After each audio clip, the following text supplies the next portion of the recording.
Took you a while? Is that bauble from Sheila's megascope? Mm-hmm. My final prank. I switched the diamonds. The one in the megascope has a flaw. Minute. But just large enough to warp the teleport. The Emperor's magic theorists assured me the effect would be spectacular. I let her escape. You're heartless. You've no idea what the royal witch hunters have in store for her. A lot of pain for a long time. I don't doubt it. So, ready to lay your cards out on the table? No matter the game, there comes a point when all the players need to show their cards. I love that moment. But first, vodka. I suppose my throat's a little dry. In that case, let's drink to old friendships.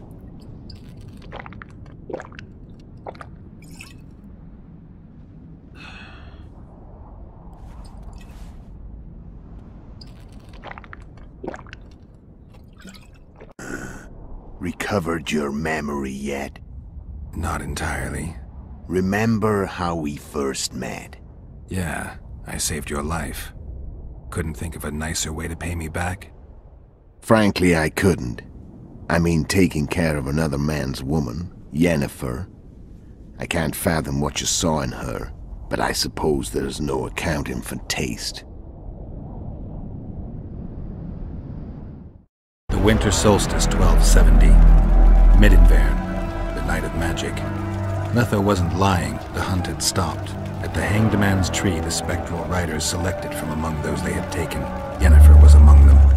A wraith cannot be killed, only driven away. Every witcher knows that. Yet the riders fell beneath the blows of our witcher's blades.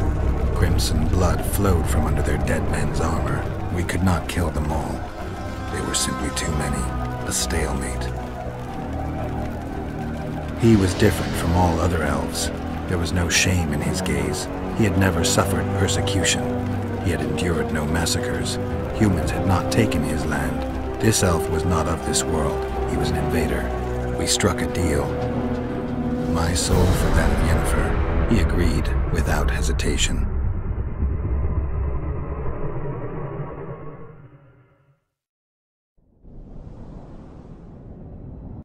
Back with me, friend.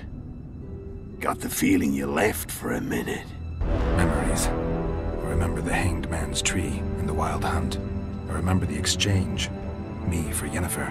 So, cards out on the table. Unless you chase me all that way just to kill me.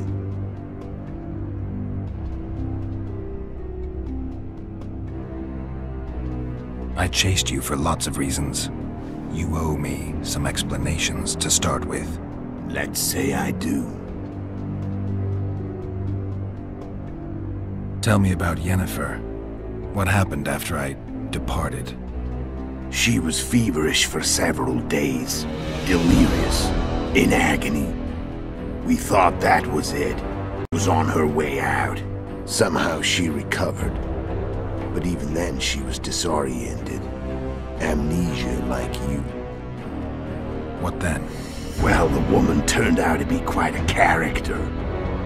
Throwing temper tantrums, trying to seduce orcs, trying to drive a wedge between us. After you so nobly sacrificed yourself, we thought it'd be done just to leave her somewhere. She wouldn't have survived more than a month. The whims and vigor of a duchess, but she was just a sorceress with no memory. We were in the heart of the Empire.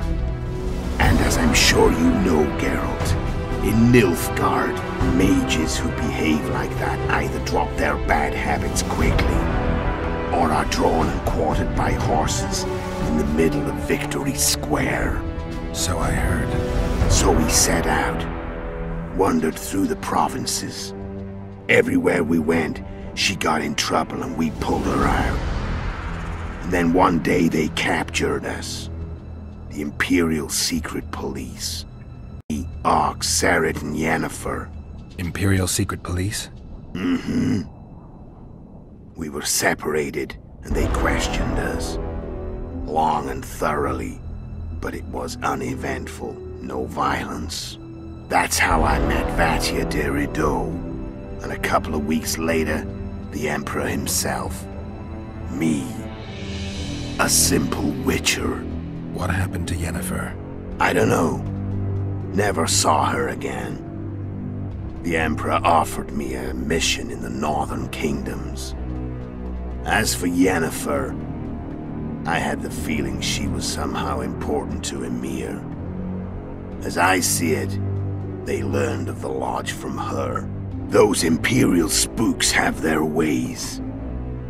All I heard is that Vatir had his men watch Yennefer closely throughout the time she was at the palace. Then we went off to slay the kings of the north. That's where my knowledge ends. So she's in the Empire? She was when I left.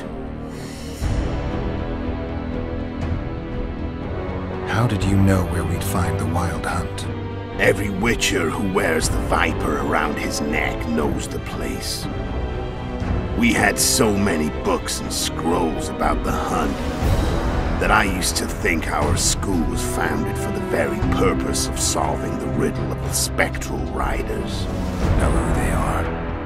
You know the true identities of the riders? From what I understand, they're some damn elven race. But they turned out to be a big ruse. The legendary omen of war proved to be a fairground attraction. No Market Square mage could possibly conjure up a cavalcade of wraiths speeding across the sky. Then there's the amnesia. No, there's something more, I assure you. Go ahead, enlighten me. I can tell you want to.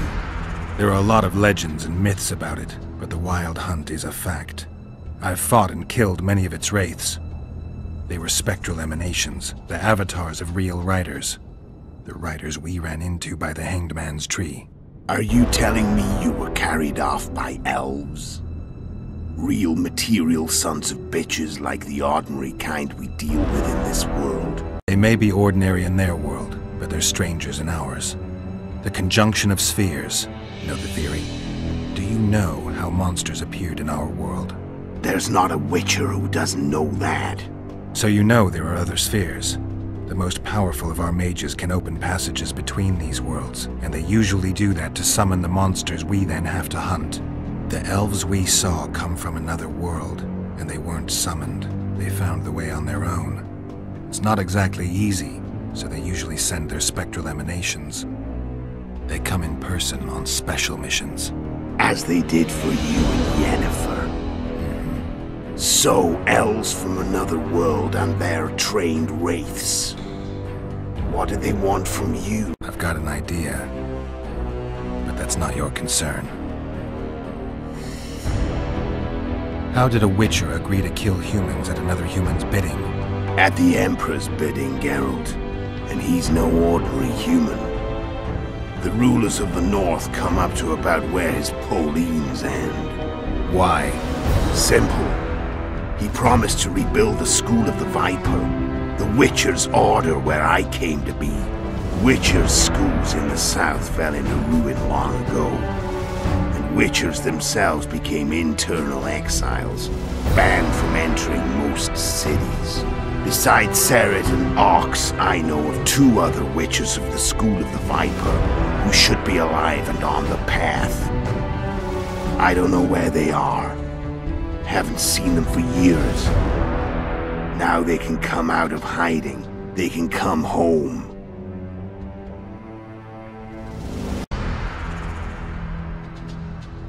Why are you still here? Why did you wait for me this time? I knew you wouldn't give up. I knew you'd pursue me. And I don't aim to hide anymore. Fact is, only you know the truth about me. Well, and a couple of folks whose word isn't worth spit anymore. I never saw you as a foe. I want to go my way, but if I have to fight you first, so be it. This story ends here and now. Care to tell me what it was all about? kill as many rulers as we could. Lay the blame on the sorceresses. Breed chaos. Prepare the North. Soften it before the invasion. And you know what's incredible? We could not have imagined more fertile soil. No matter what the war's outcome, the northern monarchs will accuse one another. Pursue their God-given rights. Seek vengeance and be at each other's throats for years to come. The North resembles a whorehouse on fire, as your friend Dandelion would say.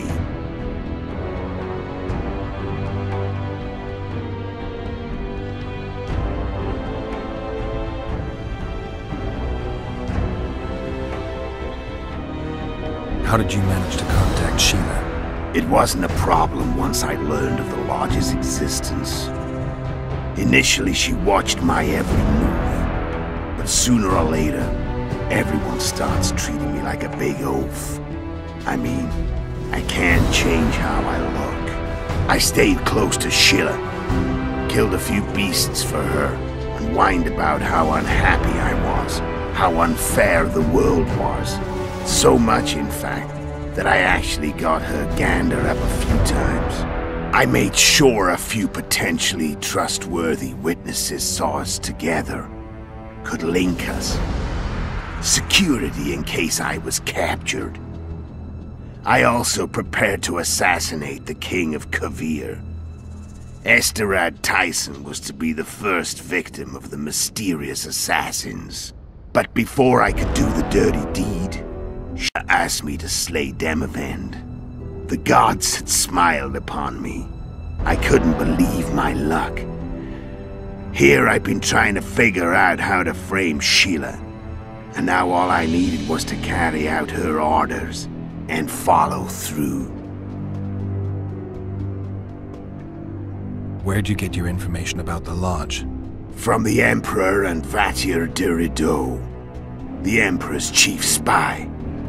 And I believe they got it out of Yennefer. She recovered her memory? Nah. I'd never claim she informed on her friends consciously. I expect they found a way to tap into her memory in spite of her amnesia, and without her knowing it. There was a sorcerer present when I was questioned. A young, proud intelligence officer. Whatever the case, they gave me a list of the sorceresses in the Lodge.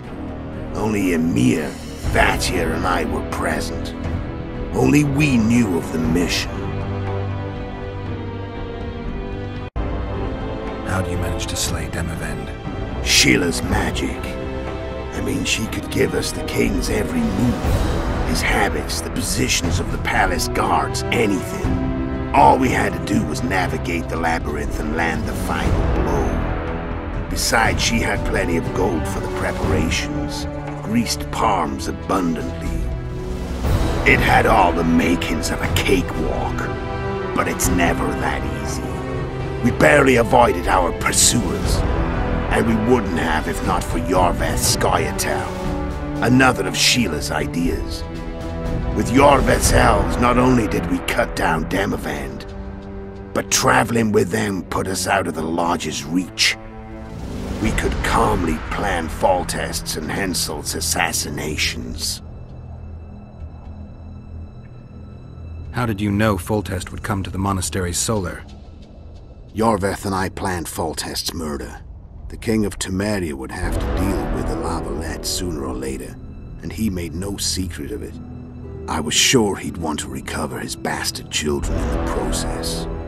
And where do they take the children when a castle's under siege? I had to become a monk, but I couldn't just arrive at the monastery and claim I'd seen the light. Not very believable. So one of Arion's patrols out in the forests happened on a Scoia'tael unit torturing a helpless monk. Arion's brave men drove off the elves and I found shelter in the monastery. No one noticed you had no wounds? I paid the monk who treated me a lot of orange to stay silent. Actually, it was only a loan. Because I killed him later. Only the dead can keep a secret. Then all I had to do was wait for the situation to develop. When I saw you enter the chamber with Foltest, I thought I might fail. Luckily, you failed to recognize an old friend.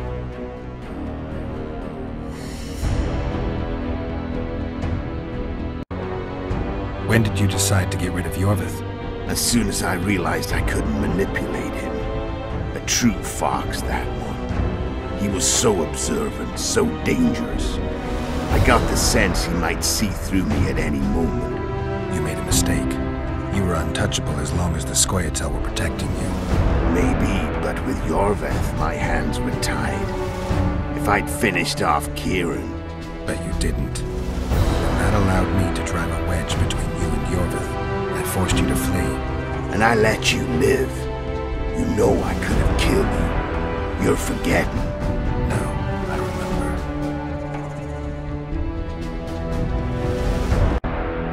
So Sheila was looking for you when she came to Flotsam. Mm-hmm. She thought she was still in control and wanted to get rid of me. I'd bet my eyes that she thought I'd lost my mind, or that Yorvith was manipulating me. And the North descended deeper into chaos. Exactly. There was just one problem. You. I could have killed you in the Elven ruins. Thing is, you weren't really my enemy.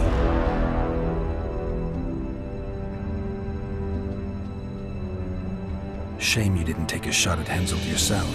History might have taken a different turn. Maybe I would have killed him. Maybe you would have killed me. Who knows? But Henselt's death, although desirable, wasn't necessary anymore. The plan could go forward without it. You killed Seret and Orcs. Damn shame as I see it. Two good witchers. They were murderers, Letho. Just like you. Don't change the subject. Right. I was on my way to Loch Muin by that time. I had to prepare, inform that prune Shillard of the plan. Everything had to play out perfectly. There was no room for error. Let's finish this. What a fight. Any vodka left in that bottle? A swig apiece. Here.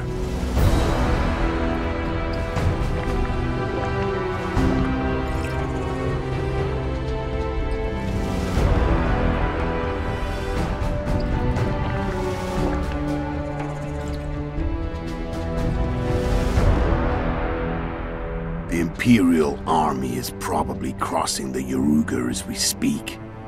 Pure pandemonium will ensue. The North's finished. Time to go south, where the good life awaits. You're a fool, Letho.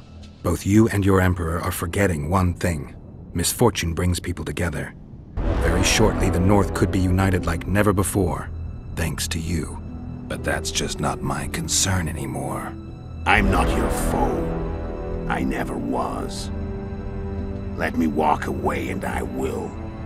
You'll never see me again. Force me to fight, and this time I'll kill you.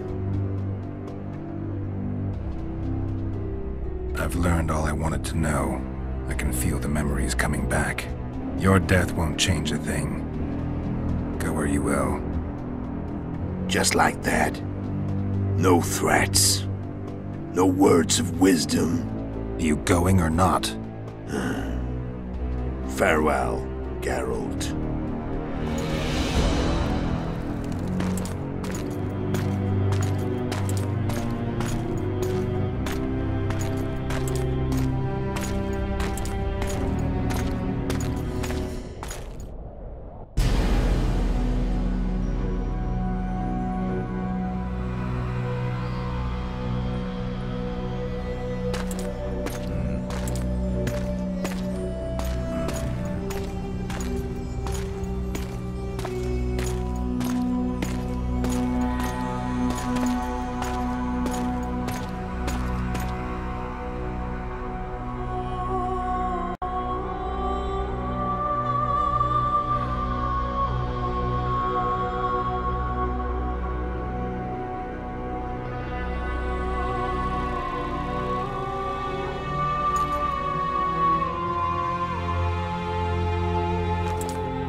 The Witcher had traveled far and wide in search of the Kingslayers.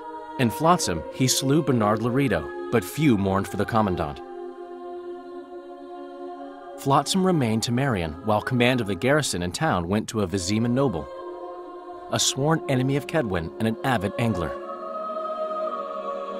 To this day, folk gather round bonfires in Lobenden to hear of the Witcher's deeds. The Witcher witnessed a great Kedweni victory in Edirn.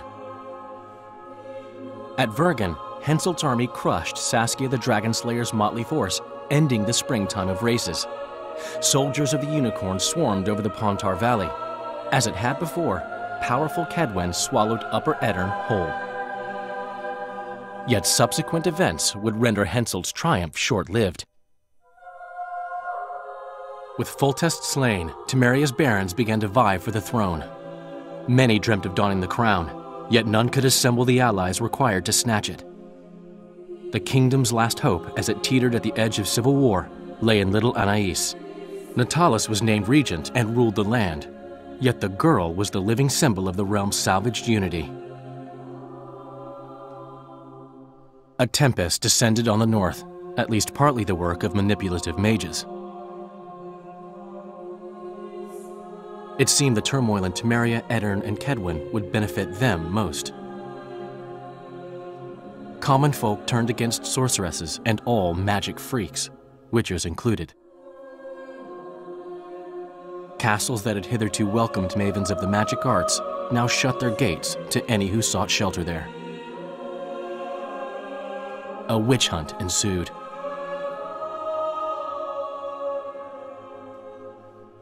It was a time of great uncertainty, of rape accomplished by royal decree.